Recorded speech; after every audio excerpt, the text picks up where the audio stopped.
आपके व्यूज अगर 2-2.5 लाख में जाते हैं तो आप महीने के 1 लाख 1.5 लाख आराम से कमा सकते हो।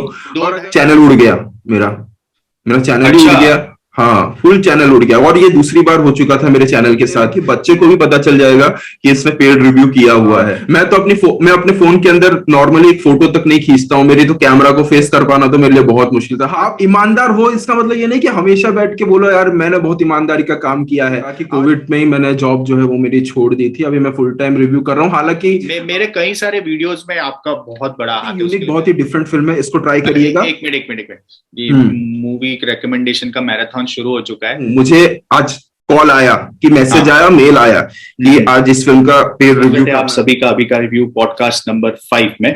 सबसे पहले आप सभी को हैप्पी दिवाली। हमारा इंडियन फेस्टिवल स्टार्ट हो रहा है और इंडियन कंटेंट को रिव्यू करने वाले किंग हमारे साथ भी है। मैं बुक और पेन दोनों लेके बैठा हूं। आज भाई हमको निला ही दो डायरेक्ट आपके रिकमेंडेशन से। पॉइंट ऑफ व्यू क्या है रिव्यू कम्युनिटी को लेकर, फिल्म इंडस्ट्री को लेकर, मूवीज को लेकर, खास करके आपके रिकमेंडेशंस और आपकी यूट्यूब जर्नी खास करके। सभी सब्सक्राइबर की तरफ से, हमारी ओ भाई साहब कम्युनिटी की तरफ से thank you so much for joining with us. Please welcome Sandeep. आपके ओपिनियन के हिसाब से 3 रिव्यूअर्स को रैंकिंग करना है। सबसे पहले सूरज कुमार, फिल्मी इंडियन और प्रतीक बोराडे। सूरज कुमार, फिल्मी इंडियन, प्रतीक बोराडे। मैं सूरज कुमार नंबर 1, प्रतीक बोराडे नंबर 2, फिल्मी इंडियन नंबर 3 रखूंगा। और पहले बहुत मैंने उनका हार्डली उन्होंने जितने वीडियो अपलोड किए, हार्डली 2 वीडियो मुश्किल से देखे होंगे मैंने उनके चैनल के। मैंने उनके चैनल के वीडियो नहीं देखे हैं इसीलिए। ओके। अच्छा, साउथ इंडस्ट्री के इन इंडस्ट्रीज को रैंकिंग करना है, मलयालम, तेलुगु, तमिल और कन्नड़।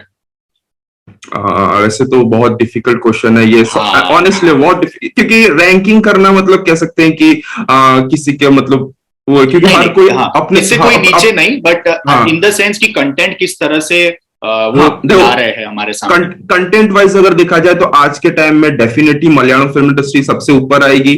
उसके बाद तमिल फिल्म इंडस्ट्री है, उसके बाद तेलुगु है, कन्नड़ा फिल्म इंडस्ट्री कह सकते हैं कि सिलेक्टेड कंटेंट आते हैं, लेकिन जो भी आते हैं टॉप क्लास के आते हैं, बाकी थोड़े से रह जाते हैं तो कहूंगा। लेकिन कन्नड़ा इंडस्ट्री के पास आने वाले समय में बहुत स्कोप है, क्योंकि अभी उन लोगों ने जो है इन असली जो टैलेंट है उसको मतलब मौका देना स्टार्ट किया। ऋषभ शेट्टी, रक्षित शेट्टी, राजवी शेट्टी, तो एक्सेप्टेंस जो है वो बढ़ने लगी है। मसाला फिल्में जो बनती थी जिससे लोग भी थोड़ा सा मतलब ऊब चुके थे, तो उससे हटके लोग काम कर रहे हैं। तो डेफिनेटली आने वाले टाइम में तो कन्नड़ा फिल्म इंडस्ट्री का फ्यूचर बहुत ही ज्यादा ब्राइट है। आपने 4 साल से ज्यादा रिव्यू किया है यूट्यूब के ऊपर, तो ये जो यूट्यूब का एल्गोरिदम है रिव्यू कम्युनिटी के ऊपर, इसके ऊपर आपकी क्या टिप्पणियां हैं? देखिए, मैंने जितना देखा है आज के टाइम पे, पहली बात तो बहुत कुछ 4 साल में बहुत कुछ बदल चुका है। मतलब लोगों का टेस्ट मतलब इतनी तेजी से बदला हर चीज में। हालांकि मैं हिंदी रिव्यू फिल्मों का रिव्यू या फिर इंग्लिश फिल्मों का रिव्यू करना अभी जस्ट 1.5-2 साल से स्टार्ट किया हूं। बट अगर मैं सिर्फ रिव्यू की भी बात करूं, मैंने लगभग देखा जाए तो आज यूट्यूब पे जितने भी लोग आज टॉप पे हैं, जितने भी मतलब पॉपुलर फेसेस हैं, सबको मैंने मतलब ग्रो होते हुए देखा है। सबको देखा है। मतलब मेरे हिसाब से काफी लोग थे ऐसे जिनसे पहले से ही मैं था, तो सबके इनिशियल से लेकर उनके आज टॉप पोजीशन तक सबको मैंने देखा हुआ है, फॉलो किया हुआ है। तो मैंने देखा है कि एक टाइम था जब लोगों का इंटरेस्ट ज्यादा रहता था कि मतलब फिल्मों के बारे में सुनने के लिए इंटरेस्ट रहता था। अब क्योंकि अब जैसा कि आपने कहा कि फटाफट का जमाना आ चुका है, तो लोगों को थोड़ा फास्ट, थोड़ा एंटरटेनिंग, कम समय के अंदर बता दो, वही चलता है। इवन अगर आप देखोगे तो जो रिव्यूअर्स थे या फिर जिनको मैं मतलब मेरे जो कुछ लोग हैं जिनको मैं फॉलो करता हूँ, वो लोग भी जब मैं आर्टिकल्स वगैरह उनके पढ़ा करता था तो वो लोग भी काफी डिटेल में बात करते थे। लेकिन आज के टाइम में जब वो यूट्यूब पे आ चुके हैं, तो उनका भी काम रहता है कि शॉर्ट में खत्म कर दे, बट उन्हें क्विक, क्योंकि वो भी एक प्लेटफॉर्म पे काम कर रहे हैं, उन्हें भी चैनल ग्रो करना है, जो भी है एल्गोरिदम के साथ चलना है। बट उन्हें भी पता है कि वो जो कर रहे हैं उसके अंदर वो पूरी तरह से रिव्यू नहीं हो पाता है। तो मेरा जो पर्सनली जो मैं काम करता हूं, मैं बीच में काम करता हूं। मैं ज्यादा डिटेल में नहीं जाता हूं और ज्यादा शॉर्ट में नहीं खत्म करता, क्योंकि ज्यादा शॉर्ट में मैं खत्म नहीं कर सकता हूं, क्योंकि वो मैं एक्सप्रेस ही नहीं कर सकता शॉर्ट में। अब उसे मेरे बात करने के तरीके को समझ लो या फिर जो भी हो, मैं उसे शॉर्ट में नहीं खत्म कर सकता हूं। फिर भी मैंने पहले एक टाइम था जब मैं 11-12 मिनट 13 मिनट तक का रिव्यू करता था, कम किया। मैं जब मैं रिव्यू शूट करता हूं तो तकरीबन मेरे सारे रिव्यूज जितने भी होते हैं, अगर कोई अच्छी फिल्म आती है, स्पेशली अगर कोई बहुत अच्छी फिल्म आती है, तो मेरे रिव्यूज नहीं तो 15 से 16 मिनट के आसपास के होते हैं। उसको मैं कट करता हूं। मैं बोला ठीक है चलो, ऑडियंस का इसमें इंटरेस्ट नहीं होगा, ऑडियंस अभी इस पे नहीं जाएगी, क्योंकि एंड ऑफ द डे मैं भी बैठा हूं, मुझे भी ऐसा नहीं है कि मेरा चैनल एक ही बार में गिर जाए। ऑलरेडी मैंने काफी सारे रिस्क उठाए हुए हैं, काफी सारा चेंज किया हुआ है मेरे कंटेंट के अंदर, तो मैं वो चीज नहीं कर सकता हूं। अच्छा, आपके कोई भी 3 favourite Indian review channels? Favourite review channels, पहले तो मैं सबसे पहले फॉलो करता हूँ भरद्वाज रंगन को। फिर मैं फॉलो करता हूँ एक बंगाली रिव्यूअर है, मेरे अच्छे दोस्त हैं, और इतर ज्ञान को। इन दोनों को मैं रेगुलर फॉलो करता हूँ। और बाकी टाइम में मैं सूरज कुमार का वीडियो देखता हूँ, चर्चा विद पुरानी का वीडियो देखता हूँ, इन लोग का देखता हूँ। लेकिन ये दोनों रिव्यूअर ऐसे हैं जिनसे मैं कुछ सीखने की कोशिश करता हूँ। Okay okay okay. और ये जो रिव्यूअर्स है, ये हिंदी लैंग्वेज में ही रिव्यूज करते हैं या उनके मदर टंग में? तो आप कैसे समझ पाते हैं? भरद्वाज रंगन तो इंग्लिश में ही रिव्यू करते हैं, जो और इतरस ज्ञान है वो बंगाली में रिव्यू करते हैं। और वैसे भी मुझे तो भाषाएं सीखने की बहुत मतलब एक मेरा हॉबी भी है अभी टाइम के नहीं, तो मुझे, और मैं उड़ीसा से बिलोंग करता हूं, तो मुझे बंगाली समझने में कोई भी डिफिकल्टी होती नहीं है। और जो थोड़ी बहुत होती थी मैंने जब स्टार्ट किया, तो अब तो मैं कंप्लीटली समझ सकता हूँ बंगाली। तो मैं उनका चैनल फॉलो करता हूँ, और उनके साथ भी कुछ और बंगाली रिव्यूअर्स हैं जो बहुत अच्छा काम करते हैं, जो स्पेशली कह सकते हैं कि फिल्म के साथ जुड़े हुए हैं। वो खुद रेगुलर इंटरव्यू पे शॉर्ट फिल्म बनाते हैं, फिल्म के बारे में स्टडीज वगैरह करते हैं, तो उनसे सीखने को है बहुत कुछ मिलता है। तो मैं उन लोग को फॉलो करता हूँ। एक चीज जो आपको नहीं पसंद है इंडियन कम्युनिटी, रिव्यू कम्युनिटी के खास करके? पहला चीज तो वो तो मैं बताऊंगा जो भी है। पहली चीज तो मेरा ये है कि मुझे किसी से प्रॉब्लम नहीं होती है एक्चुअली, कि वो पसंद ना पसंद, क्योंकि मेरा ये पर्सनली ये मेरा मानना है कि जो कर रहा है वो अपने घर पे बैठकर अपने चैनल पे ही कर रहा है। ना ही मेरे लिए कुछ नुकसान कर रहा है, ना ही कुछ कर रहा है। और मेरा पर्सनली ऐसा मानना है कि मैं जो पर्सनली हूं, मैं केवल फिल्म रिव्यू करने आऊं, फिल्म के बारे में बात करने आऊं। मेरा कोई ऐसा इंटेंशन नहीं कि कोई क्रांतिकारी काम करूं। हाँ, ये कह सकते हैं कि आज से काफी साल पहले जब मैं आया था, एक मन में इच्छा थी कि लोग साउथ फिल्मों के बारे में जाने, बात करें। तो वो टाइम बहुत पुराना था, तो उस टाइम ये चीजें थी। आज के टाइम तो हर कोई साउथ फिल्मों के बारे में बात कर रहा है, तो वो उतना कुछ यूनिक चीज है नहीं। तो वो है, तो कोई कुछ भी करते हैं, मुझसे कोई प्रॉब्लम नहीं होती है। बस हाँ, मुझे कुछ लोग जब है ना डायरेक्ट अपने रिव्यू के साथ बॉक्स ऑफिस कलेक्शंस को जोड़ के बात करने की कोशिश करते हैं, वो मुझे ऑनेस्टली पसंद नहीं आता। आपका क्या ओपिनियन है, आपका क्या रिव्यू है, वो पूरी तरीके से आप दे सकते हो, उसमें कोई प्रॉब्लम नहीं है, मुझे पर्सनली प्रॉब्लम नहीं है। बट अगर आप बोलोगे कि मुझे आज ये फिल्म पसंद नहीं आई है, तो ये फिल्म बॉक्स ऑफिस पे नहीं चलेगी। बॉक्स ऑफिस पे फिल्म चलना ना चलना आपके रिव्यू से कोई मतलब नहीं होना चाहिए। और मैंने बहुत बार नोटिस किया कि जब कभी भी कोई रिव्यूअर रिव्यू दे देता है, अगर वो फिल्म बाई चांस बॉक्स, आज के टाइम तो रिव्यूज बहुत ज्यादा मतलब मैटर कर जाते हैं ऑडियंस के बीच में, बट फिर भी मैंने देखा है कि अगर कोई फिल्म बॉक्स ऑफिस पर अच्छी चल गई, तो उसे पूरा इग्नोर कर दिया जाएगा। मतलब ऐसा कुछ हुआ ही नहीं रिव्यू वगैरह, तो उसे पूरा इग्नोर किया जाएगा। एक फिल्म अगर 300-400 करोड़ कमा रही है, तो और मैंने उसका रिव्यू खराब दिया हुआ है, तो मैं उसके बारे में बात नहीं करूंगा। अगर वही फिल्म मुझे पसंद आती, तो उसके 300-400 करोड़ तो छोड़िए, 150 करोड़ भी अगर वो कमाती, तो मैं 4 वीडियो बना के उसको अप्रिशिएट जरूर करता। तो ये एक चीज है कि लोगों को अपने ओपिनियन, कोई मूवी के एग्जाम्पल से बता सकते हैं? रिव्यूअर नहीं, मूवी के एग्जाम्पल से, ऐसा इस मूवी के साथ हुआ है? सिंपल, अभी पोनियन सेल्वन देख लीजिए। पोनियन सेल्वन आई, काफी लोग को पसंद नहीं आई।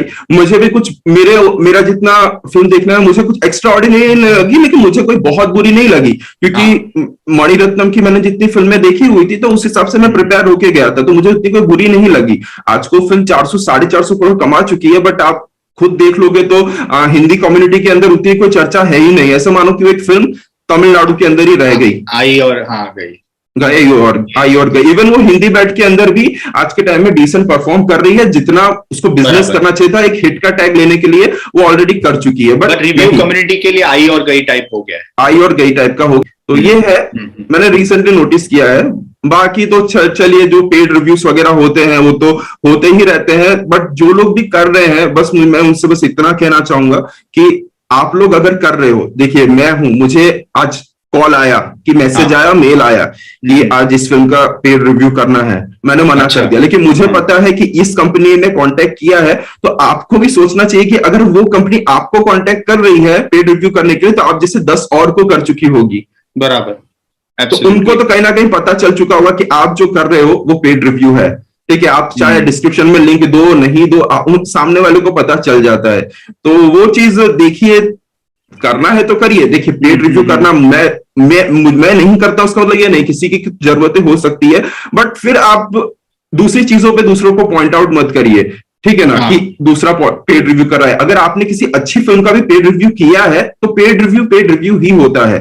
कल को मुझे एक टाइम था, मुझे साउथ की ही एक बहुत ही अच्छी पिक्चर जो मुझे बहुत पसंद आई, उसका भी आया था। मैंने सीधा मेल पे उनको बोला कि भाई नहीं, आपकी फिल्म अच्छी है, जरूरत नहीं पड़ेगी आपको इसके पेड रिव्यू करने की। ठीक है, एक्चुअली उसमें वहां के एक्टर का कुछ नहीं था, यहाँ पर जिस पीआर टीम को काम दिया गया था वो लोग का काम रहता है। एक्टर 90% केसेस में एक्टर का कुछ लेना देना होता ही नहीं है, वो पीआर टीम से जो है यहाँ पे हैंडल करती है। वो खुद ही बेचारा कठपुतली बना फिर रहा है प्रमोशन को लेकर, उसको पता ही नहीं कल मुझे कहाँ प्रमोशन के लिए जाना है, किसके साथ इंटरव्यू देना है। वो पीआर टीम रहती है और इतने सिली स्क्रिप्ट्स देती है, क्योंकि मैं कुछ फिल्मों के तो स्क्रिप्ट लेवल तक भी मैं जा चुका हूं कि मतलब क्या देते हैं ये लोग, जा चुका हूं। इतनी बचकानी स्क्रिप्ट देते हैं ना कि बच्चे को भी पता चल जाएगा कि इसमें पेड रिव्यू किया हुआ है। अच्छा, कोई एक यूट्यूबर और नॉन यूट्यूबर जिसको आप लुक अप टू करते हो, एस्पायर करते हो कि यार इसके जैसा अपन कुछ कर सकते हैं, या ये मेरे से रिलेट होता है? रिलेट जैसा तो मैं नहीं कहूंगा, ऐसा कोई मुझे आज तक मिला नहीं, लेकिन हाँ, मैं जैसा कि मैंने कहा कि मैं अपने फील्ड के अंदर जो भरद्वाज रंगन है उनको मैं काफी फॉलो करता हूँ, उनके काम को, रिव्यू के तरीके को, इवन जिस तरीके से वो इंटरव्यूज वगैरह लेते हैं, तो मैं कहूँ तो रेगुलर इंटरवल पे मैं उन्हीं का काम बहुत ज्यादा फॉलो करता हूँ। बस मैं कल कल कोशिश कर, मैं हमेशा मेरी कोशिश ये रहती है कि मैं अपना रिव्यू कर लूं, उसके बाद जाऊं उनका रिव्यू देखूं, वो क्या बोल रहे हैं, उनका क्या एनालिसिस है, मैंने क्या एनालिसिस किया है, तो उससे कुछ सीखने की कोशिश करूं अगले फिल्म के अंदर, उससे कुछ सीखकर उसमें उसी पॉइंट ऑफ व्यू से कुछ जानने की कोशिश करूं, तो वो मेरा काम रहता है। तो मैं कहूंगा कि आज के टाइम में मैं किससे इंस्पायर हूं तो वो वही है। Okay okay. और कोई नॉन यूट्यूबर? नहीं, नॉन यूट्यूबर में ऐसा मेरे कोई है नहीं।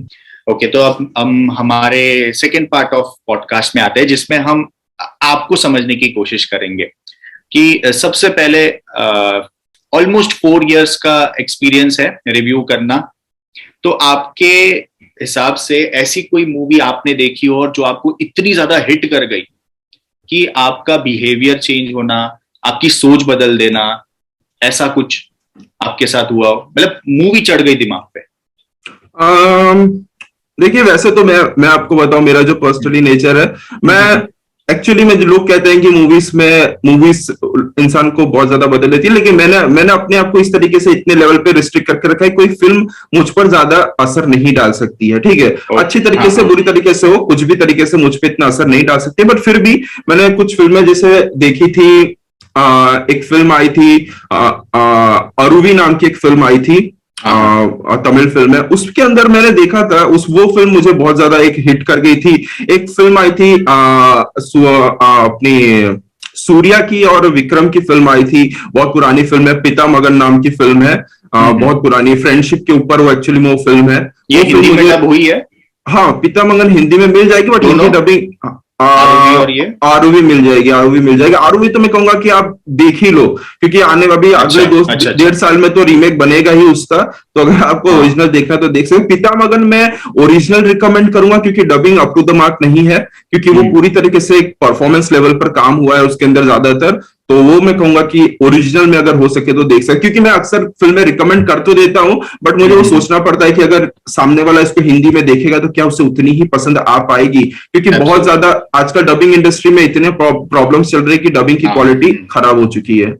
यस यस, आप मतलब पहले तो एक ही टिपिकल टाइप ऑफ डबिंग था, मतलब आपको हॉलीवुड में भी वही आवाज सुनने मिलती थी और साउथ में भी वही आवाज सुनने मिला, आप पता कर लेते थे, अरे ये तो जैक स्पैरो है, वैसे मतलब समझ में आ जाता है। पर अभी वैरायटी आ गई है और एक स्टैंडर्ड आ गया है। जैसे आप एक नेटफ्लिक्स की हिंदी डबिंग देखते हो, उनकी स्टैंडर्ड अलग है, अब वही डबिंग आप, हाँ बोलिए। लेकिन उसमें वही है, स्टैंडर्ड की बात है कि आज के टाइम कौन कितना मतलब खर्च कर सकता है डबिंग के ऊपर। बजट का बहुत ज्यादा रिस्ट्रिक्शन है आज के। पहला एक टाइम था कि डबिंग आर्टिस्ट इतने पॉपुलर नहीं थे, आज के टाइम डबिंग आर्टिस्ट बहुत पॉपुलर हो चुके हैं। आजकल किसी को पूछो कौन सा डबिंग आर्टिस्ट चाहिए इस एक्टर के लिए, बोले संकेत मात्रे चाहिए मेरे को, इसमें यही सुनना है। तो ऑनेस्ट तो जाहिर सी बात है कि संकेत मात्रे बोलेगा कि भाई मुझे इतनी पैसे चाहिए, मेरे पास तो बहुत लाइन पड़ी हुई है। तो अब सामने वाला अफोर्ड नहीं कर पाएगा तो किसी नए बंदे के साथ डब कराए, क्योंकि उसको जितना पैसा उस फिल्म से मिलने वाला है तो वो रिकवर नहीं कर पाएगा अगर सामने वाले को इतनी फीस खाली डबिंग के पीछे खर्चा करेगा। तो ये स्पेशली साउथ की पिक्चरों की बात करें, हॉलीवुड के लिए पैसा मिलता है क्योंकि हॉलीवुड के तो बड़े बड़े प्रोडक्शन हाउस ही आज के डेट में कर रहे हैं, इसलिए हॉलीवुड की क्वालिटी इतनी ज्यादा नहीं जाती है। बट ये जो है बीच में चलन चालू हो गया था जो कि थोड़ा कंटिन्यू रह गया कि एक्स्ट्रा क्रिएटिविटी करने का, कि थोड़ा सा इंडियन एक्सेंट के साथ हरियाणी दे दिया, भोजपुरी दे दिया, वो चालू हो गया था।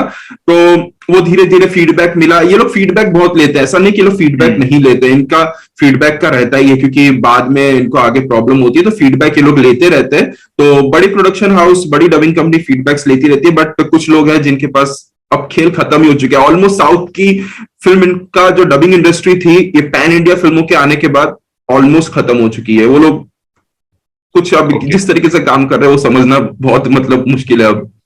जब मैंने डिसाइड किया, पहले तो मैं रिव्यूज देखता था आपके, जब भी कोई इंडियन कंटेंट मुझे एक्सप्लोर करना है, तो मैंने थोड़ा सा स्टॉक किया आपको इंस्टाग्राम पे, थोड़ा ट्विटर पे ढूंढा, यहाँ वहां हर जगह पे।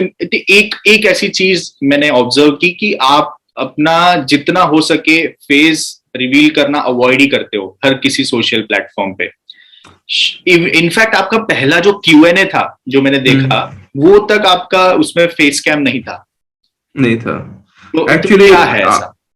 एक्चुअली देखिए, मैं तो पर्सनली मैं बताऊं तो मैं तो सिर्फ यूट्यूब पे जब मैं आया था तो मैं सिर्फ केवल काम करने के लिए ही आया था। मेरा कोई ऐसा पर्सनली कोई ऐसा मोटिव नहीं था कि मुझे नाम बनाना है। और मेरा स्टार्टिंग से ही ऐसा रहा है कि कोई फर्क नहीं पड़ता मेरा नाम क्या है, मैं जिस चैनल से काम कर रहा हूँ वही काफी है। मैं इसलिए कोई पूछता था तो मैं सिर्फ नाम एक बार बता दिया, मैं कहीं पे इसलिए हाईलाइट नहीं करता था। फेस कैम भी तो मैं कह सकता हूँ कि एक इंसिडेंट मेरे साथ हुआ जो मुझे थोड़ा सा हिट कर गया। तो इस वजह से कि मुझे एक लगा कि नहीं, एक पॉइंट पर हमारी एक पहचान होनी चाहिए लोगों के बीच में, तो उसके वजह से जो है मैंने फिर फेस कैम स्टार्ट किया। अदरवाइज वो इंसिडेंट मेरे साथ अगर नहीं हुआ होता तो शायद स्टार्ट था वो एक्चुअली। तो एक्चुअली बात शायद 2018 की होगी जब मेरा जॉब लग चुका था। अच्छी खासी एमएनसी कंपनी में मेरा जॉब लग गया था, लेकिन फिर भी मेरा दिमाग आधा इधर आधा उधर चलता रहता था। तो जिस दिन जॉब का ज्वाइनिंग डे था, ठीक उससे एक दिन पहले पता नहीं रात को क्या हुआ क्या नहीं, मैं एक बहुत ही लंबी सीरीज बनाने की प्लानिंग कर रहा था। उसके ऊपर प्लानिंग पूरे दिन भर प्लानिंग चल चुकी थी। बट रात को अचानक कुछ हुआ कि चैनल उड़ गया, मेरा चैनल ही उड़ गया। हाँ, फुल चैनल उड़ गया। और ये दूसरी बार हो चुका था मेरे चैनल के साथ कि चैनल उड़ गया। हैक हो गया था? नहीं, हैक नहीं, तभी हैकिंग वगैरह नहीं चलती, कम्युनिटी गाइडलाइन। जबकि मैं ऐसा कुछ किया नहीं था। तो फिर उसके बाद चैनल तो चला गया। अब तब तो आज के टाइम में तो आप इतनी बड़ी कम्युनिटी है आजकल, हर कोई किसी को जानता है, ट्विटर पे लोग फॉलो सपोर्ट करते हैं। तब ऐसा कुछ था नहीं। गिन के अगर देखा जाए तो मेरे को जानने वाले केवल 2 यूट्यूबर्स थे। उनमें से एक था नो अबाउट ऑल करके एक चैनल था, और एक टॉप 5 हिंदी करके 2 चैनल्स थे। तब वो लोग जानते थे, वो लोग साउथ कंटेंट फॉलो करते थे, वो लोग जानते थे। अदरवाइज कोई मुझे जानता नहीं था। मेरे पास कोई ऐसा सोर्स नहीं था कि मैं कॉन्टेक्ट करके कुछ कर लूं, निपटा लूं। आज के टाइम तो यूट्यूब को, ट्विटर भी देखा जाए तो मैंने लास्ट 2 साल पहले ही, मैंने शायद 1.5-2 साल पहले ज्वाइन किया है, फिर उस पर थोड़ा बहुत काम करना स्टार्ट किया। ट्विटर भी तब मैं यूज नहीं करता था। तो मुझे लगा तब मुझे कहीं ना कहीं लगा, तब मेरे पास फॉलोअर कितने थे, तकरीबन मेरे पास 4.5 लाख के आसपास फॉलोअर थे। मैंने बहुत कम टाइम के अंदर मतलब फॉलोअर्स बहुत जल्दी मुझे मिले, क्योंकि उस टाइम ये सब नया आता था। आज के टाइम मेरा बहुत स्लो है, लेकिन मैंने उस टाइम बहुत जल्दी गेन कर लिया। बट मुझे कहीं ना कहीं फील हुआ, जो मैसेजेस आए, जो कमेंट्स आए, जो भी आए, जितने भी आए, मैंने कहीं ना कहीं मुझे फील किया कि यार कहीं ना कहीं जो ऑडियंस मुझे बनानी चाहिए थी, जिनको मेरे बारे में कुछ मतलब फिक्र हो कि हाँ भाई चैनल चला गया है कि कुछ है, तो मुझे कहीं ना कहीं लगा कि मैं कंटेंट तो बना रहा हूं बट ऑडियंस के साथ कनेक्ट होने में कहीं ना कहीं एक चूक रह गई है। ओके। तो फिर तो फिर मैंने लगा कि मुझे फेस कैम करना ही चाहिए। तो उस हाँ, तो मैंने फिर उसके बाद तो चैनल कैसे कैसे वापस आया, काफी मतलब बहुत कुछ मैसेजेस किए। इवन मेरा जॉब का पहला दिन था, मेरा तो भाई कितने यहाँ टाइम से तक ईयर था, चैनल हुआ हाँ, कितना टाइम? करीब 1.5 दिन तक। ओ, हाँ, 1.5 दिन तक बहुत ही मतलब वो टाइम में वो कोई भूल टाइम, नहीं हाँ। सकता। हाँ, एक्चुअली यस यस यस। उस टाइम फिल्म वगैरह तो मैं देखता ही था, बट उस टाइम थिएटर में रेस 3 जो थी वो लगी हुई थी, और मेरा तो देखने का कोई जाने का प्लान नहीं था, बॉलीवुड फिल्म में देखता है। मेरा दोस्त था, तो वो हाँ सलमान खान का बहुत बड़ा फैन था, तो उसने मुझे बोला कि चल, उसको पता नहीं था कि मेरा चैनल वगैरह उड़ चुका है, तो उसको पता नहीं, उसने बोला चल देखने चलते हैं। तो मेरा एक तो इतना माइंड अपसेट है, मैं थिएटर में जाके वो फिल्म देख रहा हूँ। वो भी रेस 3 हाँ, वो भी ऐसे रेस थ्री। टाइम पे। हाँ, थिएटर थिएटर लेकिन हाउसफुल हो गया था। ईद का टाइम था मेरे ख्याल से, थिएटर हाउसफुल अच्छा। था। मैं वो सीट भी नहीं मिली थी, आगे की फ्रंट सीट में बैठा हुआ था। एक तो बैठने में प्रॉब्लम, फिल्म भी पसंद नहीं आ रही है, टेंशन चल रहा है, इधर मोबाइल पे मैसेज, यूट्यूब के साथ चैट चल रहा है। मैं बोला भाई 15 मिनट का बाकी है, और नहीं हो सकता, चल तू घर पे चल। और नहीं देखा जाएगा मुझसे। तो फिर उस टाइम मैं चला गया। तो ऐसा ऐसा हो के ये मोस्टली शायद मुझे इतना याद है रात के टाइम ही हुआ। मतलब हम लोग मैसेज वगैरह करके सोए, क्योंकि हमारे यहाँ पे रात होती है तो वहां पे दिन होता है, तो हाँ, ऑलमोस्ट ये काम यस यस। हमारे यहाँ के रात और वहां पे दिन पे ही हो जाता है। तो सुबह उठा तो चैनल और वापस आ गया। क्या रीजन से हुआ था ये डाइट कम्युनिटी का? उन लोगों ने कुछ बोला था कि उस टाइम रीजन उन्होंने दिया था कि कमेंट सेक्शन के अंदर मैं अपने इंस्टाग्राम या ट्विटर वगैरह का लिंक दिया करता था कमेंट सेक्शन में, पिन हाँ कमेंट हाँ। में। हाँ, तो तब वो लोग बोल रहे कि आप कमेंट सेक्शन में नहीं दे सकते। मैं बोला ऐसा कुछ रूल है नहीं, सब बड़े बड़े लोग करते हैं। क्या तो मैं बात कर रहे बोला हो, मेरे तो हर वीडियो में है। हाँ, तो उसके बाद से मैंने देना बंद कर दिया। हालांकि वो करते थे, उस टाइम भी करते थे, उस टाइम के जो बड़े हाँ, बड़े फेमस यूट्यूबर्स थे वो करते ही थे। मैं फिर बोला कि ये कोई रीजन, इसलिए कोई रीजन वैलिड नहीं हुआ, तो बाद में उन्होंने दे दिया जो भी हुआ। तो उसके बाद उन्होंने दे दिया। फिर मैंने बोला कि भाई अब तो मुझे हाँ हाँ हाँ फेस कैम ही करना है। भले ही हाँ। मतलब ऑडियंस को स्टार्टिंग में थोड़ा प्रॉब्लम होगा, क्योंकि मुझे भी बात करने का इतना यस यस, वो नहीं कनेक्ट था, नहीं मैं होते हैं। कनेक्ट और नहीं होता। हमें भी डर रहता है।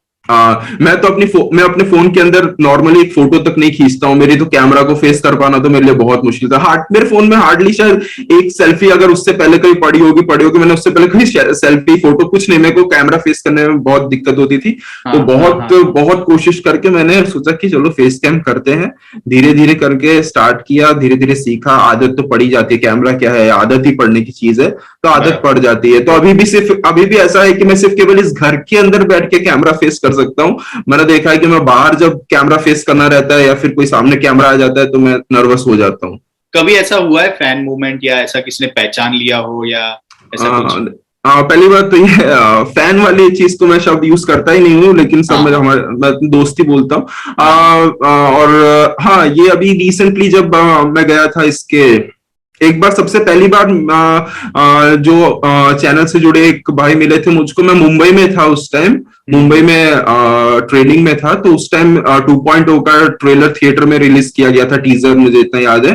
तो मैं वहां पे सुबह सुबह गया था। अब सुबह 8 बजे 9 बजे ट्रेलर रिलीज हो रहा है, तो उतने लोग ही देखने आएंगे जो एक्चुअली में फैन है साउथ फिल्म में देखने वाले। तो वहां पे ओके। हाँ तो वहां पे मैं बैठा हुआ था। तो एक लड़का था, वो काफी देर से मुझको देख रहा था। तो देखते देखते देखते देखते जब अंदर एंटर होने को गया, तब उसने मुझसे पूछा कि आप क्रेजी फॉर मूवी पे यूट्यूब पे वीडियो बनाते हो? मैं बोला हाँ तो उसने मेरे को पहचानने में उसको थोड़ा टाइम लगा। तो हाँ उस हाँ टाइम हाँ हाँ। तो पहली बार वहां पर किसी ने मतलब कोई मिला था चैनल से जुड़ा हुआ। और अभी रिसेंटली मैं अहमदाबाद जब गया था ये मेजर फिल्म की स्क्रीनिंग में, जो हम्म। हाँ पब्लिक के हाँ। लिए स्क्रीन, तो वहां पर काफी लोग थे जो मुझे पहचानते थे। वहां पर मैं जब बाहर निकला था तो काफी लोग थे जो मुझे मतलब वहां पे पहचानते थे। तो ये जो फीलिंग है उस वक्त की, ये क्या कैसी होती है? मैं क्या नर्वस हो फील होता जाता है? हूँ, मैं नर्वस हो जाता अच्छा। हूँ। मैं बहुत नर्वस हो गया था। मेरी आवाज नहीं निकलती है। ऐसा कभी कुछ देखता हूँ, कोई मतलब बोलता है जानता हाँ हूँ, तो मैं एकदम पता नहीं क्यों, मुझे समझ नहीं आता, मैं नर्वस हो जाता हूँ बहुत ज्यादा। यस। मैंने वो फील किया। इसलिए मैं अभी थोड़ा सोचता हूँ कि थोड़ा अवॉइड ही करूँ मैं। इसीलिए अभी रिसेंटली चुप की भी स्क्रीनिंग हुई थी, तो मैं हाँ, गया नहीं था। मैं बोला अवॉइड ही करता हूँ, जाने दीजिए। ये जो YouTube रिव्यू कम्युनिटी है, जिस तरह से अभी ग्रोथ दिख रही है कंपेयर टू कोविड के पहले और कोविड के बाद, तो भाई पासा ही पलट गया है पूरा इंडियन रिव्यू कम्युनिटी का। तो अभी कई सारे नए यूट्यूबर्स भी आना चाहते हैं, रिव्यू स्टार्ट करना चाहते हैं, तो अगर वो जानना चाहे कि इससे अर्निंग कितनी होती है, मंथली या फिर ईयरली, तो क्या एक अप्रोक्सीमेट बता सकते हैं हम? देखिए, अर्निंग का तो यूट्यूब का पहले से ही ऐसा चलता है। पहले ऐसा चल, अभी तो थोड़ा बहुत बदलने लग गया। पहले ऐसा था कि चैनल के जैसे सब्सक्राइबर्स बढ़ते रहते थे तो तुमको पर 1000 व्यूज में डॉलर का रेट जो है वैसा बढ़ता रहता है, लेकिन आज के टाइम ऐसा है नहीं। बट फिर भी अगर स्कोप तो बहुत है, जैसे कि आपके व्यूज अगर 2-2.5 लाख में जाते हैं तो आप महीने के 1 लाख 1.5 लाख आराम से कमा सकते हो। और अगर 2-2.5 लाख टोटल व्यूज चैनल के या पर वीडियोस के व्यूज? पर वीडियोस के व्यूज जिन लोग के जाते हैं।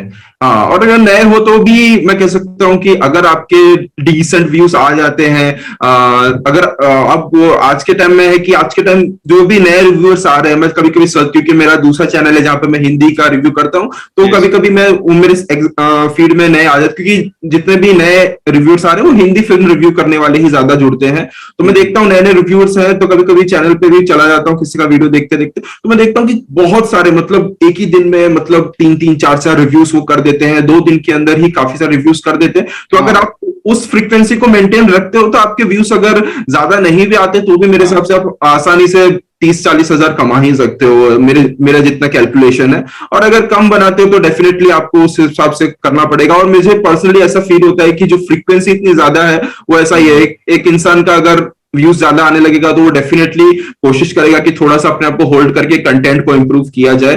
तो हाँ। और ये ब्रांड डील्स और प्रमोशन से कितना निकल जाता है, मिलता है, या क्या ये ऑन द टेबल कितना रहता है इनका? देखिए, मुझे तो एक बार ब्रांड डील का मैंने जितना थोड़ा एक्सपीरियंस किया अभी कुछ दिनों के अंदर, मैं जब पहले अभी देखा जाए तो 1-1.5 साल के अंदर थोड़ा बहुत जो है मेरा चैनल थोड़ा सा फिर से ग्रोथ में लिया है, क्योंकि 2019-2020 में मेरा चैनल ऑलमोस्ट मैंने डेड ही कर दिया था। सम रीजंस मेरी खुद के अटेम्प्ट्स के वैसे ही था जो भी था, तो उसके अंदर तो वहां पर एक प्राइस जो है मैंने फिक्स कर दी थी।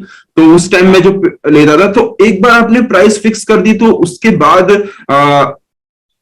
उसके बाद अगर आपको एक जंप लेना है कि नहीं मुझे अब मेरे व्यूज तो आ रहे हैं, अब तुमको ज्यादा फायदा होगा तो मैं एक जंप ले, तो फिर आप जब जंप लोगे तो होता है कि वो लोग, मैंने नोटिस किया कि देने के लिए तैयार नहीं होते हैं इतना। ठीक है, तो मेरा तो देखिए, मैं तो बहुत, मुझे पता ही नहीं चला, क्योंकि मैं जैसे कि मैंने कहा कि कम्युनिटी के साथ इतना मेरा इंटरेक्शन है नहीं, और मैं किससे डायरेक्टली इतना पूछता भी नहीं कि भाई कितने तो लेते हो, किससे ले बराबर। हाँ, किससे, मैंने तो किसी से लिया नहीं। बट मैं अभी रिसेंटली काफी, मतलब मैंने पॉडकास्ट कह लो, काफी सारे इंटरव्यूज वगैरह, मैंने देखा कि कहीं ना कहीं मैं जितना बोलता था वो बहुत ही कम कम है। मतलब मेरे मतलब ऐसा मान लो कि मेरे 3 या 4 वीडियो से जितना मेरा रेवेन्यू आता है मैं उतना ही मतलब मांगता था। मेरे जितने व्यूज है उस हिसाब से मेरे तो 3-4 लाख में जाते नहीं है।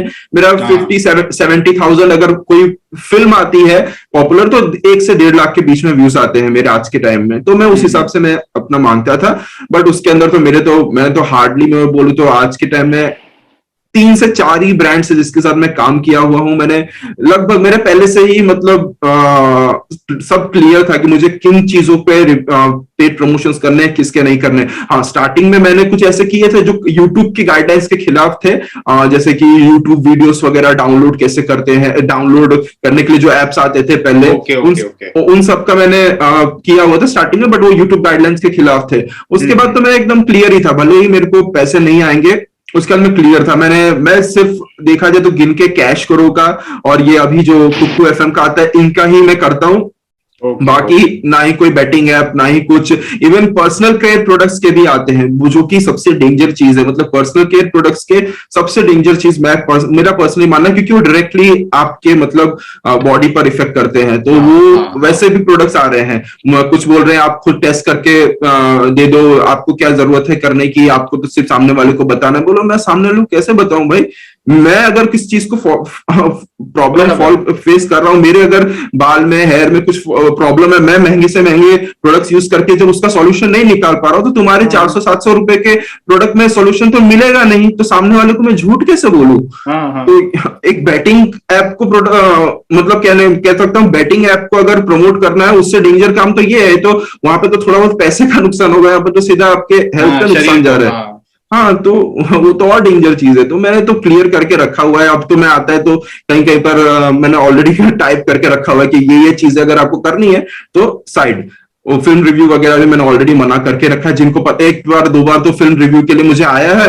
मैं तो हाँ डायरेक्टली कभी कभार ट्विटर पे डाल भी देता हूँ कि इस फिल्म वालों ने पेड रिव्यू के लिए मुझे अप्रोच किया है, डेफिनेटली देखना, इसके पेड रिव्यूज आने वाले हैं, तो हाँ, ये आते भी करना है। चाहिए। हाँ, लेकिन हाँ, ये करना चाहिए। मैं कर ही डायरेक्ट देता अगर हूँ। हम ट्विटर पे ही डाल दे कि इनका चालू हो गया ऐसा, तो वो हाँ, देख के दूसरे जो प्रोडक्शन हाउस है, हाँ, ऑलमोस्ट 50% रिव्यूअर तो फंस ही जाते हैं इसमें। अगर आपको पता करना है कि ये पेड़, देखो वैसे तो किसी का ओपिनियन किसी भी हाँ, हो सकता कैसे है। कैसे पता कर सकते हैं? हाँ, किसी भी खराब फिल्म को भी कोई भी कह सकता है कि हाँ मुझे ये फिल्म अच्छी लगी, बट इतना देख लेना कि अगर कोई फिल्म बहुत खराब है, उसको कोई बहुत अच्छा बोल रहा है, अगर उसने एक भी नेगेटिव पॉइंट को ऐड नहीं किया है ना, तो वो डेफिनेटली पेड में ही जाता है। बहुत खराब फिल्म है, अगर बीच की फिल्म है उसमें आप नहीं अंदाजा लगा सकते कौन है कौन नहीं, नहीं, पर क्योंकि ये लोग है ना, इनके जो स्क्रिप्ट में ऐसा भी रहता है कि ठीक है, आप पूरा ही पॉजिटिव मत बोलिए, कुछ नेगेटिव डालिए, लेकिन वो इस तरह से डालिए कि लगे नहीं पॉजिटिव है।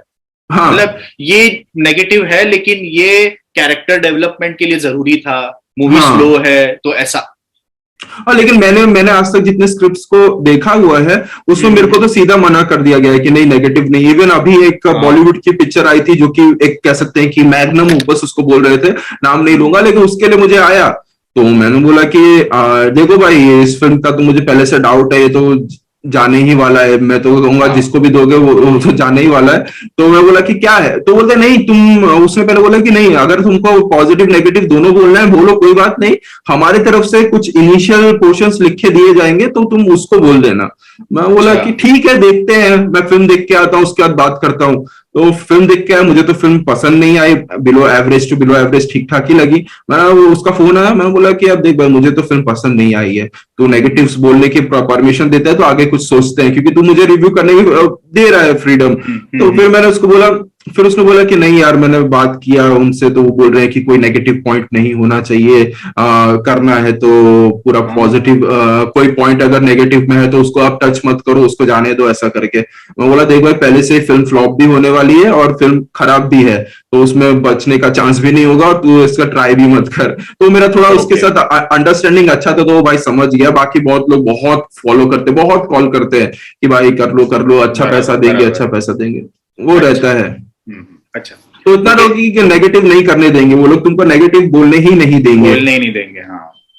Okay okay. अच्छा संदीप, हम हाँ, आगे बढ़ने से पहले मेरे कुछ चैनल मेंबर्स हैं जो साउथ के रिव्यूज तुम्हारे चैनल के डाई हार्ड फैन है, तो उनका कहना है कि we just need to see him and need to talk to him, क्योंकि आप तक पहुंचना इंस्टाग्राम के थ्रू भी बहुत डिफिकल्ट है उनके लिए खास करके। तो if you would allow me, मैं उन्हें श्योर श्योर। ठीक हाँ है, श्योर। एक सेकेंड, मैं लिंक शेयर कर देता हूं उनको। अब आपके दो दोस्त भी जुड़ चुके हैं। यस यस, हमारे हेलो चैनल के भाई। कम्युनिटी मेंबर्स, हमारे जयेश भाई है हमारे साथ और नितेश भाई है। हेलो हेलो दोस्तों। संदीप भाई, कैसे हो? हेलो। बस भाई बढ़िया। आप आप लोग कुछ बताइए। पूछना चाहेंगे संदीप भाई से? हाँ संदीप भाई, पहला पहला हाँ क्वेश्चन मैं जयेश। पूछता हूँ कि हाँ। आप हॉलीवुड मूवीज देखते हो?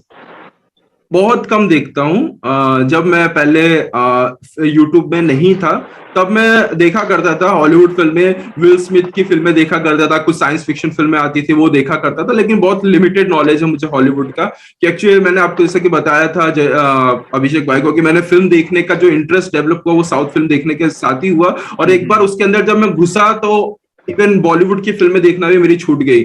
आज भी मुझे कोई फिल्म अच्छी लगती है तो मैं उसे अच्छा ही बोलता हूँ। ऐसा आपने अगर देखा हो चैनल को हाँ तो हाँ हाँ। एक भी वीडियो मैंने ऐसा आज तक डायरेक्ट बॉलीवुड को टारगेट करता हुआ कुछ भी नहीं, मुझे कोई प्रॉब्लम ही नहीं है, तो मैं उसमें क्यों बनाऊं। तो हाँ, हॉलीवुड की फिल्में मैं बहुत कम देखता हूँ, आज के टाइम में भी मुझे टाइम भी इतना नहीं मिलता है देखने का। तो कभी कोई सुपर हीरो फिल्म आ जाती है तो मैं देख लेता हूँ, ऐसा नहीं है, और कुछ अच्छी फिल्म आती है जो मैं कभी कभार देखता हूँ, बट उसका रिव्यू वगैरह मैं नहीं करता हूँ। लेकिन रिसेंटली तो मैं आजकल जो सुपर हीरो फिल्में आती हैं उन्हीं को ज्यादा फॉलो करता हूँ, बाकी बहुत कम। मेरे साथ नितेश भी है। नितेश, आप कुछ पूछना चाहोगे? अरे मैं बस यही बोलना चाह रहा था, अभी आप लोग बात कर रहे थे ना कि हाँ मतलब, हाँ। तो मैं बस वही सोच रहा था आपका चैनल देखते वक्त मैं मतलब आपका चैनल जो है ना वो बहुत ही ऑर्गेनिक चैनल है ना। मतलब आप जो एकदम एकदम जो ट्रेडिशनल वे हो सकता है ना, उस ट्रेडिशनल वे से रिव्यू करते हो, है ना। कोई भी फिल्म हो, ज्यादातर अब तो साउथ ही करते हो, ठीक है, तो कोई भी फिल्म को ना आप ट्रेडिशनली वैसे रिव्यू करते हो, तो मतलब ऐसा ऐसा कभी आया नहीं कि हाँ मतलब लोग इस टाइप से रिव्यू कर रहे हैं, उस टाइप से रिव्यू कर रहे हैं, ठीक है, तो मुझे भी अपना थोड़ा सा थोड़ा content मसालेदार, मसालेदार। हाँ, देखिए एंटरटेनिंग, हाँ हाँ मैं समझ रहा हूँ आप या जो क्लिक बोलने या फिर क्लिक बेटी।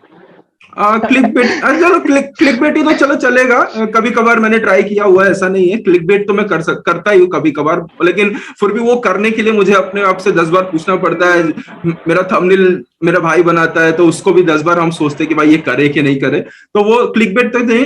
जो आप बोल रहे हो कि चलो आज थोड़ा सा रोस्ट कर दिया जाए किसी फिल्म को, अगर मैं किसी फिल्म का थोड़ा बहुत मजे कर भी देता हूं तो भी मैं उसको टाइटल में मेंशन नहीं करूंगा कि आज इस वीडियो के अंदर मैंने इस फिल्म का रोस्ट किया है, क्योंकि मैं रिव्यू ही करने बैठा, मुझे रोस्ट करना आता नहीं है। तो वो मुझे जो चीज मुझे आती नहीं है, ऐसा नहीं है कि हाँ मैंने कॉलेज टाइम के अंदर मैं काफी मजाक वगैरह किया करता था, लोगों को वो पसंद भी आता था, लेकिन मैं जब रिव्यू करने आया हूं तो मैं उसी हिसाब से करूंगा।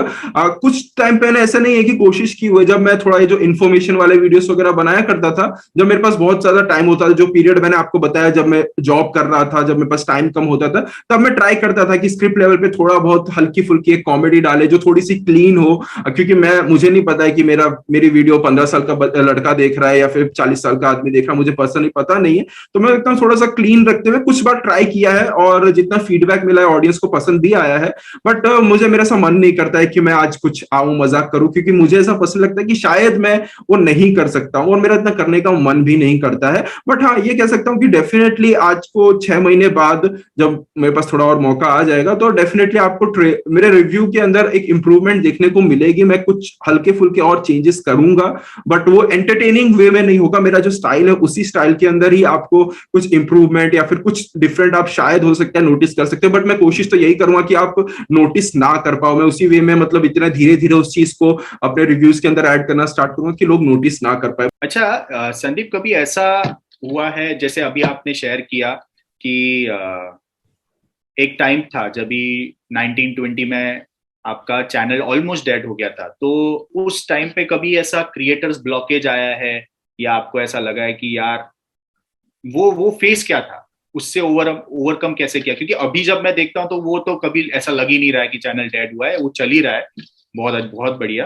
तो वो कैसे आपने ओवरकम किया? देखिए पहली बात तो जब ये चीज हुई, मैंने ये चीज हुई तब तो मेरे पास एक्चुअली जॉब तो मेरे हाथ में था ही, ठीक है, और तब तक कह सकते हैं कि उस टाइम तक भी मैंने पूरा कंफर्म नहीं किया था कि मुझे फुल टाइम यूट्यूब करना है नहीं करना है, ऐसा कुछ कंफर्म नहीं किया था। तो उस टाइम चल रहा था। देखिए ये सब चीजें कब मतलब जो अगर चैनल डेड चल रहा है, चैनल स्लो चल रहा है, उस टाइम तो मैंने काफी सारे डिसीजंस लिए थे जो मुझे पता ही थे कि इससे मेरा चैनल डेड हो सकता है, क्योंकि मेरे व्यूज नहीं आएंगे, क्योंकि जो सब्सक्राइबर्स मैंने इतने मतलब 1.5 साल के अंदर किए, जिससे मेरे 1.5 साल में ही 4 लाख सब्सक्राइबर्स हो गए थे, मुझे पता था कि मैं ये कंटेंट अपलोड करूंगा तो वो लोग डेफिनेटली नहीं देखेंगे। मुझे पता है कि उस टाइम ऑडियंस को क्या चाहिए था क्या नहीं चाहिए था, तो वो मैंने प्लान करके ही रखा था, मैं प्रिपेयर्ड था। हाँ कभी कभी डेफिनेटली होता था, क्योंकि जब मैं जॉब कर रहा था तो मुझे टाइम नहीं मिलता था। मैं कंपनी बड़ी है तो काम भी बड़ा और प्रेशर भी बहुत ज्यादा, और मुझे इतना हैंडल करने की इतनी आदत भी नहीं थी। तो मेरा ऐसा होता था 3 दिन 4 दिन चला जाता था, और 4 दिन बाद 5 दिन बाद भी कोई वीडियो जब मैं अपलोड करता था तो नहीं चलता था, कम व्यूज आते थे, और क्योंकि मैं कंटेंट में भी डिफरेंट ट्राई कर रहा हूँ और कंसिस्टेंट भी नहीं हूँ, दोनों चीज हो रही है उस टाइम। ओके। लेकिन हाँ उस टाइम पे मैंने जो कुछ अच्छा मुझे लगता है जो किया, जो आज के टाइम में मैं ज्यादा नहीं कर पा रहा हूँ, उस टाइम मैंने कुछ टॉपिक्स मैंने बनाने की कोशिश की, कुछ सब्जेक्ट्स कुछ टॉपिक्स के ऊपर रिसर्च करके, या फिर जो इन्फॉर्मेटिव वीडियो जिसको कहते हैं, जो रिव्यूज में नहीं आता है इन्फॉर्मेटिव वीडियोस में आता है, तो उस पर मैं काम करता था। मैं बोला कि चलो ठीक है रिव्यू करना है, आगे रिव्यू में जाना है, बट मैं अभी रेगुलर रिव्यू नहीं कर सकता हूँ। मैं फिल्म देख सकता हूँ बट शायद रिव्यू नहीं कर सकता, रात को नाइट शिफ्ट करने के बाद नींद में नहीं हो सकता है मुझसे शायद रिव्यू हर रोज। तो मैं जो 4 दिन 5 दिन मैं वीडियो नहीं बना पाता था, तो मैं उसमें वो काम करता था। जैसे कि आज के टाइम आपके चैनल पे मैं देखता हूँ कि आप ऐसे इन्फॉर्मेटिव या फिर रिकमेंडेशन वाले वीडियोस वगैरह बनाते हो, तो मैं वो काम करता था कि चलो मैं ऐसा कुछ बनाऊंगा, क्योंकि वो लोग सर्च करते हैं कि मुझे बेस्ट कॉमेडी फिल्म देखनी है, बेस्ट हिंदी डब फिल्म, तो वो सर्च, तो मैं उस पर फोकस करता था। और जैसे जैसे करके मैंने चैनल को खींचा, इवन जब मैंने जॉब इवन जब मैंने जॉब छोड़ी मेरी, मैंने कोविड में ही मेरी जॉब छोड़ी थी, तो कोविड तक भी मेरा चैनल ऑलमोस्ट डेड पे ही था। मेरे व्यूज, मैंने एक टीजर का रिव्यू किया हुआ जिसमें 10,000 व्यूज भी नहीं आए थे उस टाइम। और उस टाइम मेरे हाथ से एक मेरी ब्रांड डील भी चली गई थी सिर्फ उस वीडियो की वजह से, क्योंकि चैनल पे व्यूज नहीं आएंगे तो वो लोग डील भी नहीं देते। नंबर्स का खेल है सब। हाँ, तो वो भी चला गया था। तो ऐसे एक सिचुएशन के अंदर मैंने जॉब छोड़ा, क्योंकि मुझे पर्सनली लगा कि जितने भी मैंने 30,000 व्यूज ला रहा था, मैंने नोटिस किया कि वो लोग रेगुलर हैं, वो लोग रेगुलर मेरे वीडियोस देख रहे हैं। तो मैंने लगा कि चलो 30,000 लोग तो रेगुलर देख रहे हैं ना, तो कोशिश करते हैं कि उस 30 को थोड़ा और डबल करेंगे, लेकिन अब फुल टाइम करना पड़ेगा। तो बहुत हिम्मत करके, क्योंकि उस टाइम यूट्यूब से इतनी अर्निंग नहीं आ रही थी। हाँ, यूट्यूब अर्निंग और जॉब से जितना आ रहा था वो बन के एक अच्छा फिगर बन जाता था, बट यूट्यूब से उतनी अर्निंग नहीं आ रही थी। तो कोविड का टाइम था, तो एक जोखिम उठाते हुए मैंने बोला ठीक है चलो करते हैं, और कोशिश की, चैनल चालू किया, फिर हिंदी चालू किया करना। तो और कंसिस्टेंट रहा तो ऑडियंस का भी सपोर्ट फिर मिलने लगा। तो मेरे ऑडियंस ने मुझे, तो मैं कह सकता हूँ कि बुरे टाइम में बहुत ज्यादा सपोर्ट किया है। जो 30,000 40,000 सब्सक्राइबर्स जो रेगुलर मेरे वीडियोस देखते हैं, उन्होंने हमेशा सपोर्ट किया। मेरे बोलने का तरीका जैसा भी जो भी है, आज को इतना मतलब सब कुछ इतना मॉडर्न, इतना एंटरटेनिंग हो चुका है, उसमें भी वो लोग मेरे वीडियोस देखते थे। मैं उनका सबसे पहले शुक्रिया अदा करना चाहूंगा कि वो लोग मेरे वीडियोस देखते हैं। मैं मतलब दुनिया में सबसे पहले तो अगर मतलब यूट्यूब की कोई सक्सेस बोलूंगा तो मैं उनके लिए ही कह सकता हूँ कि उन्होंने मुझे एक्सेप्ट किया, मेरे काम को एक्सेप्ट किया। क्योंकि मुझे नहीं लगता है कि मतलब इस स्टाइल को कोई इतने मतलब सिंपल तरीके से इतनी एक्सेप्टेंस मिल सकता है। तो वो तो मैं पहले उनका शुक्रिया अदा करूंगा ही।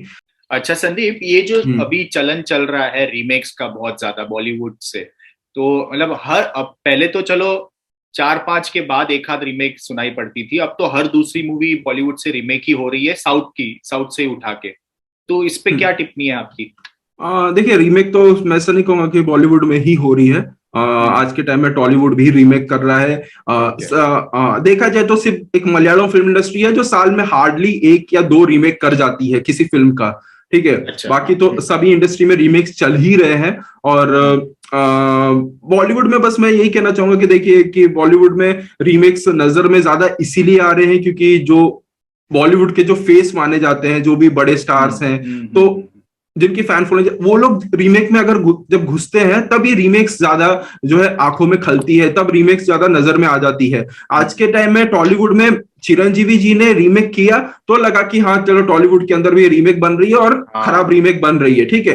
कल को अगर वो सत्यदेव रीमेक कर जाता है या फिर नितिन रीमेक बना देता है, कुछ फर्क भी नहीं पड़ता है कि कौन रीमेक बना रहा है नहीं बना रहा है, कोई फर्क नहीं पड़ता है। आई गई, किसने देखा नहीं देखा, अच्छा बोला बुरा बोला, उससे कुछ नहीं। जब देखिए मलयालम फिल्म इंडस्ट्री में देखिए ममूटी हो गए, मोहनलाल, बहुत ही मिनिमम रीमेक्स करते हैं, बहुत ही हार्डली किसी रीमेक में आपने उनको देखा होगा। इतने एज पर भी ममूटी जो है हमको रोशाक जैसी फिल्म के अंदर नजर आ रहे हैं, जो कि आप फिल्म जाकर कभी आप देखिएगा आपको लगेगा कि यार अगर ये फिल्म किसी और इंडस्ट्री के अंदर ये स्क्रिप्ट सुनाई गई होती ना तो ममूटी की एज का कोई एक्टर शायद एक्सेप्ट नहीं करता, जिसकी एक मास फैन फॉलोइंग है। ममूटी की एक मास फैन फॉलोइंग है, जो मास फैन फॉलोइंग बोलते हैं, जो थिएटर में सीटियां तालियां बजाने के लिए आती है, वैसी एक फैन फॉलोइंग भी है उनकी, ममूटी की भी है, मोहनलाल जी की भी है, वो फैन फॉलोइंग है।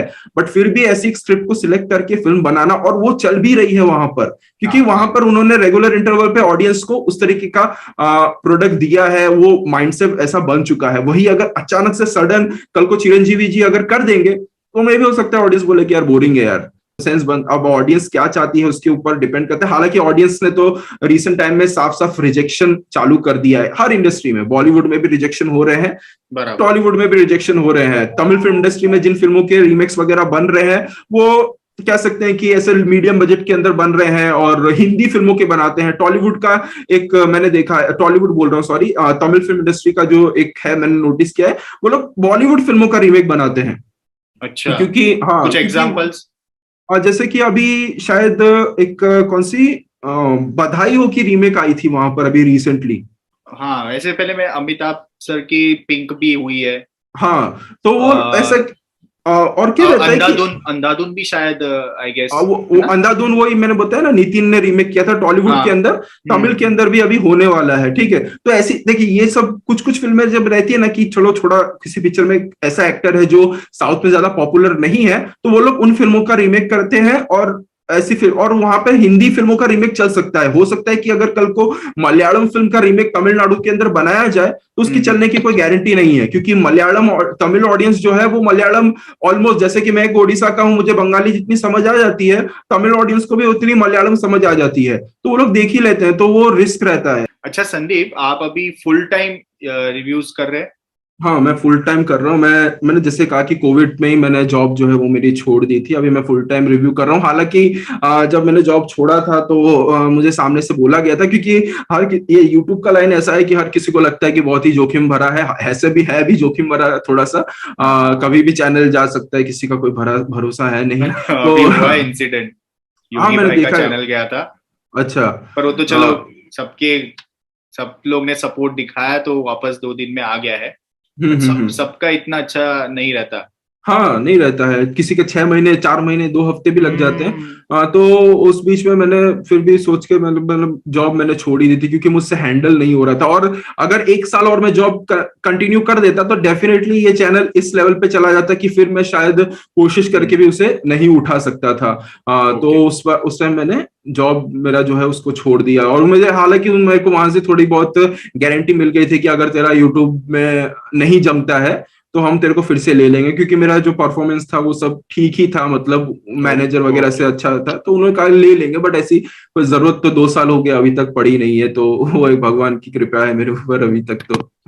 नहीं नहीं, जैसे नीतीश ने कहा भाई, ऑर्गेनिकली आप ग्रो कर रहे हो, तो जो चीज ऑर्गेनिक ग्रो होती है वो लॉन्ग टर्म रहती है। मतलब शॉर्ट टर्म गेन नहीं है, वो लॉन्ग टर्म हाँ, तक। जो आपने कहा कि 30-40,000 आपके 2019-20 में बने थे आपके साथ उस बहुत ही डाउन फेज में, तो आज भी 1 लाख 2 लाख जो आपके बने ही है, वो तो पहले आपका चैनल चेक ही करेंगे और Indian content reviews and all के अंदर कॉमेडी ये छेल्लो दिवस के बाद ज्यादा ट्रेंड में आया है। हाँ, छेल्लो दिवस मैं कहूंगा हाँ। कि एक्चुअली वो टाइम ही था, कि वो टाइम ऐसा था कि गुजराती फिल्म कमर्शियली बहुत ज्यादा सक्सेसफुल होना स्टार्ट हो गई। छेल्लो दिवस आया, उसके बाद एक चाल जीवी लिए फिल्म आई। वो चाल जी भी फिल्म लिए, यस यस यस यस। वो फिल्म आई, उसकी वो सब जब चालू हुआ, ये जो एक्टर्स आए मल्हार ठक्कर और अपने यश सोनी, ये सब जब एक्टर्स आए छेल्लो दिवस के बाद ये सब आना स्टार्ट हो गए, तो इन लोग का एक कमर्शियल वैल्यू बन गया। तो ये लोग उसमें, हालांकि यश सोनी ने, मैं इराडो फिल्म के अंदर यश सोनी ने अटेम्प्ट लिया। अब फिल्म फेल हो गई तो अगली फिल्म उनकी फक्त महिलाओं माटे ही आई, जो कि एक्चुअली एक हाँ। मराठी फिल्म की ही रीमेक थी। वो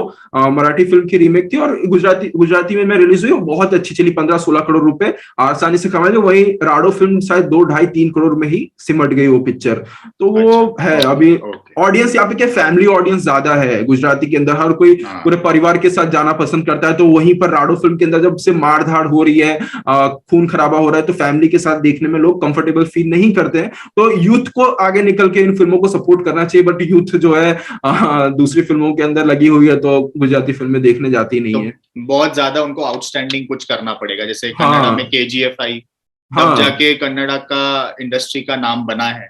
नाम बना है। तो एक्चुअली कन्नड़ा इंडस्ट्री का नाम जो बना भी है, मैं कहूंगा कि उनके जो ऑडियंस है ना, उनका उसमें बहुत बड़ा हाथ है। उनके ऑडियंस ने हम्म। जिस लेवल पे जाकर मतलब जब इतना नाम नहीं होता था, लोग कन्नड़ा फिल्मों के बारे में इतना बात नहीं करते थे, मैंने खुद मतलब एक्सपीरियंस किया है। मैं देखता था, बहुत ज्यादा रिक्वेस्ट करेंगे वो आपसे कि भाई प्लीज इस फिल्म का देखो, इसका रिव्यू करो। आप एक पॉइंट का करोगे यार, हमारे चैनल को ये अगर फॉलो कर रहा है तो रिक्वेस्ट करा, एक पॉइंट का करोगे, तो उनकी ऑडियंस ने बहुत ज्यादा सपोर्ट किया है। और वही सपोर्ट जो है मैं देख सकता हूँ कि कहीं पर मैंने ऐसा कोई भी बहुत ज्यादा रिकमेंडेशन किसी तमिल ऑडियंस के द्वारा मैंने देखने को नहीं मिला है कि वो लोग आके बोल रहे हो कि हिंदी ऑडियंस प्लीज ये इस फिल्म को देखो, देखो इसका करो। तो वो लोग नहीं करते, क्योंकि उन लोग को ऑलरेडी वो जो पहचान है वो मिल चुकी है। तो कन्नड़ा ऑडियंस ने कहीं ना कहीं खुद एक रिस्पॉन्सिबिलिटी ली थी कि नहीं, हमारी इंडस्ट्री की फिल्म अच्छी है, तो हम उसको हमारी तरफ से जितना सपोर्ट हो सकता है हम करेंगे, और जो इस फिल्म को सपोर्ट करेगा उसको हम सराखों पे रखेंगे। इसीलिए आज के बराबर। टाइम में देख सकते हैं कि सूरज कुमार को अगर आप देखोगे तो कन्नड़ा ऑडियंस के बीच में बहुत ही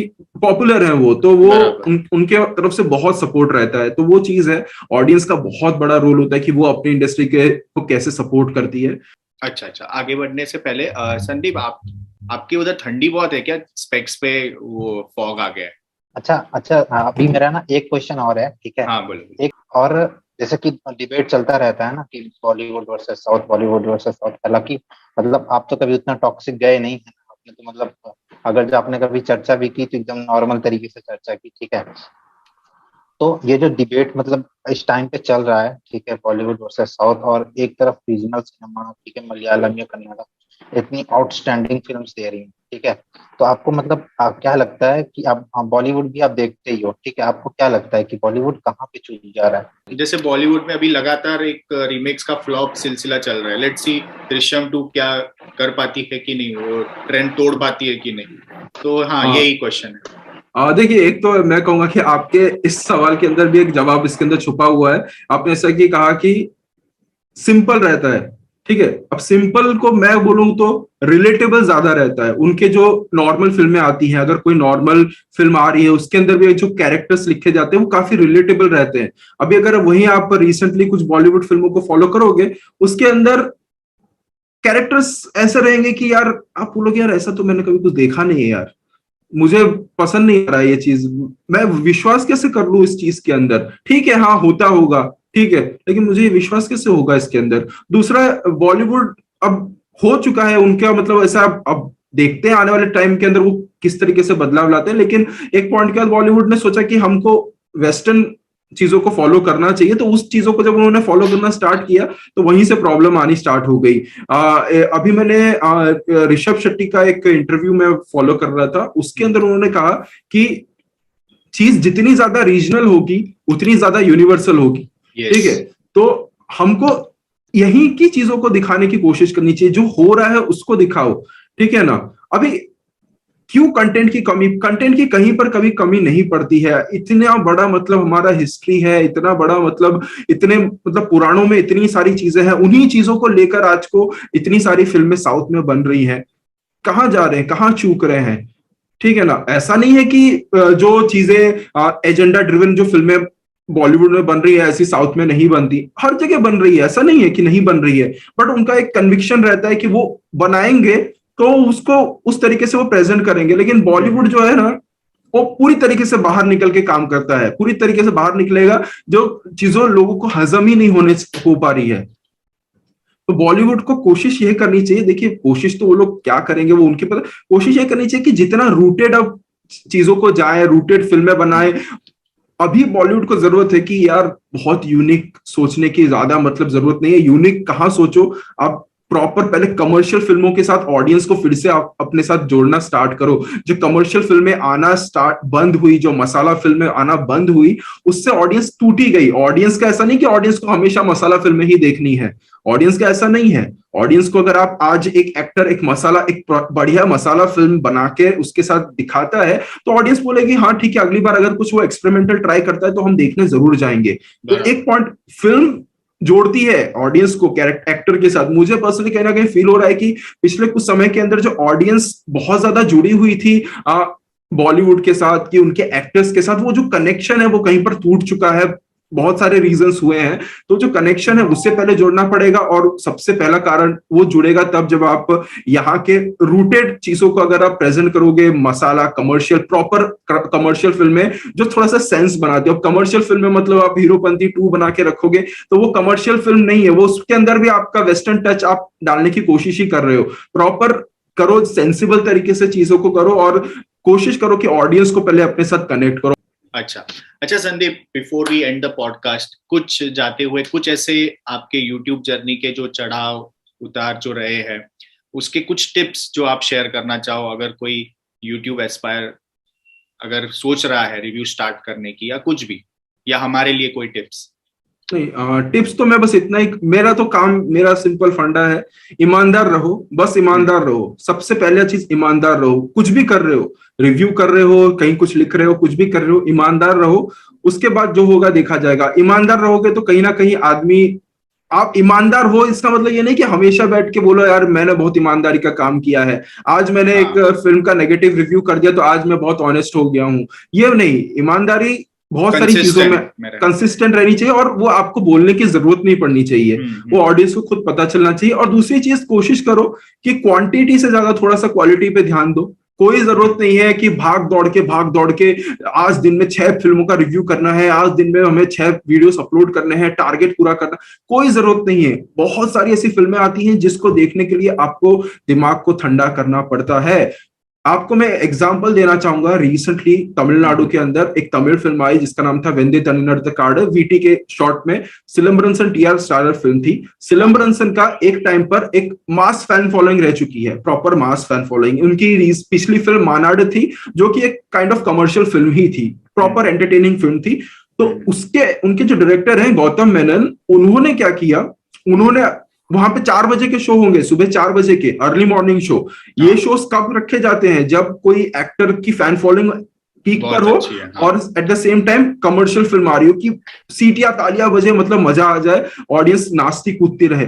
बट डायरेक्टर निकल के आया, उसने एक दिन पहले, शायद एक दिन या 2 दिन पहले साफ साफ क्लियर कट बोला, फिल्म देखने आ रहे हो, 4 बजे फिल्म देखने आ रहे हो, उससे पहले दिमाग खाली करके शांति से सो के आना फिल्म देखने के लिए, तभी जो है तुम फिल्म देखोगे। फिल्म स्लो है, तुम अगर सोच के घर से जाओगे कि यार मुझे इसके, ये गैंगस्टर ड्रामा फिल्म है, वीटी की अगर गैंगस्टर ड्रामा फिल्म है, एक्टर ने दाढ़ी लंबी लंबी रखी हुई है, तो इसमें पूरा केजीएफ वाला मास देखने को मिलेगा, तो आपको फिल्म पसंद नहीं आएगी, डायरेक्ट नहीं पसंद आएगी, क्योंकि आप उस लेवल पे जाके उसको सोचोगे ही नहीं कि यार ये क्या कहने की कोशिश कर रहा है। अच्छा, मैं बुक और पेन लाया था। हाँ तो अच्छा, कुछ तो रिकमेंडेशंस ऐसे हम कैटेगरीज में जाते हैं और फटाफट एकदम रिव्यूज नहीं मैंने, हाँ ठीक है बोलिए, मैंने भी कुछ नाम लिख के रखे हुए हैं वैसे तो। नाइस, तो आप स्टार्ट कीजिए आपके हिसाब से।